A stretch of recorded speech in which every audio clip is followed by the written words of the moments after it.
Hezbollah మీదన దాడులైతే ఆపలేదు Israel. ఓ పక్కన హెజ్బుల్లా వాళ్ళు కావాలని చెప్పి ఇజ్రాయెల్కి హెచ్చరికలు జారీ చేస్తూ ఇజ్రాయెల్కి సంబంధించినటువంటి పోర్టులు, వాళ్ళ నగరాలు, పట్టణాల మీద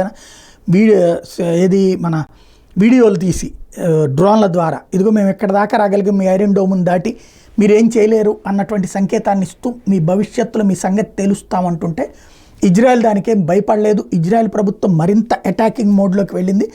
తాజాగా చూస్తే ఇజ్రాయెల్ డిఫెన్స్ ఫోర్స్ చెప్తున్నటువంటి లెక్క ప్రకారం హెజ్బుల్లాకి సంబంధించినటువంటి తెబే, ఒడెస్సా, జిబైన్ ప్రాంతాల్లో ఉన్నటువంటి వీళ్ళకి సంబంధించినటువంటి స్థావరాలు, హెజ్బుల్లాకి సంబంధించిన స్థావరాల మీద పెద్ద ఎత్తున దాడులకు పాల్పడింది.